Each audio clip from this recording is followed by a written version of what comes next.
राधे राधे। आज मैं हलषष्ठी माता की कहानी सुना रही हूँ। एक राजा थे, उनके कोई संतान नहीं थी। वह बहुत दुखी रहते थे।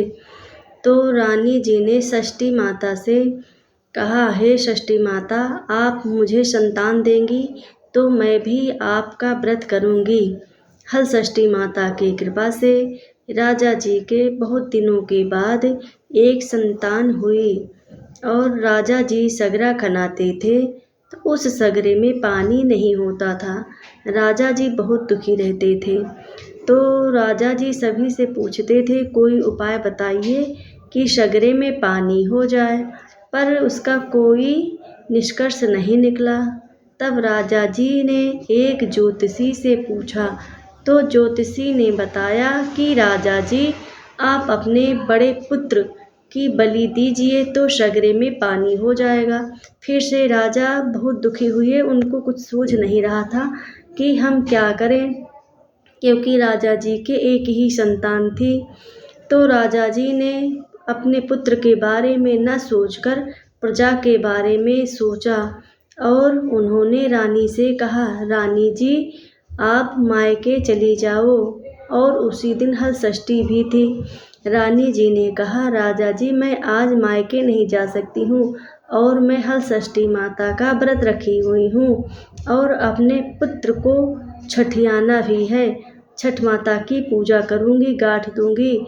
मैंने छठ माता से मन्नत मानी थी कि जब हलषष्ठी माता मुझे पुत्र देंगी तो मैं भी षष्ठी माता का व्रत करूँगी।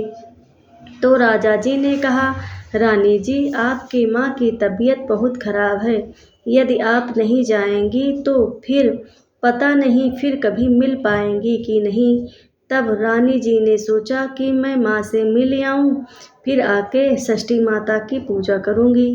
रानी जी जब अपने मायके पहुँची तो वहाँ रानी जी की माँ मिली और अपनी बेटी से कहा, बेटी, आप यहाँ कैसे? आज तो हलषष्ठी माता का व्रत है और आपको तो अपने पुत्र को छठियाना भी है। तो रानी जी ने कहा, माँ, आपकी तबीयत खराब थी इसलिए मैं आपसे मिलने आ गई। तो रानी की माँ ने कहा, बेटी, आपसे झूठ कहा गया है, आपके साथ छल हुआ है, हमारी कोई तबीयत नहीं खराब है। आप जल्दी जाइए और हलषष्ठी माता की पूजा कीजिए। तो रानी जी वहाँ से जल्दी से अपने मायके से वापस आई और जब तक रानी जी वापस आई तब तक राजा जी बलि दे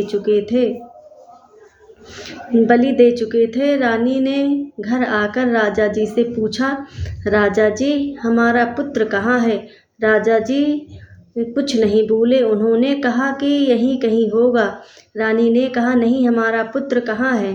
तब उन्होंने कुछ नहीं बताया और उन्होंने सोचा कि मैं इनको क्या जवाब दूँ। तब रानी जी ने कहा, राजा जी, आपने जो भी किया बहुत ही बुरा किया, लेकिन मैं हलषष्ठी माता की पूजा जरूर करूँगी। तो रानी जी ने सगरे पे जाके देखा तो उनका पुत्र उसमें खेल रहा था। रानी जी बहुत खुशी हुई और वहाँ पे हलषष्ठी माता की पूजा की और अपने पुत्र को छठियाया और घर लेकर आ गई। हलषष्ठी माता सभी के पुत्रों की रक्षा करती है। हलषष्ठी माता सब पर अपनी कृपा बनाए रखती हैं। जो छठ माता की पूजा करते हैं, माता की कृपा उन पर बनी रहती है। हलषष्ठी माता की जय हो।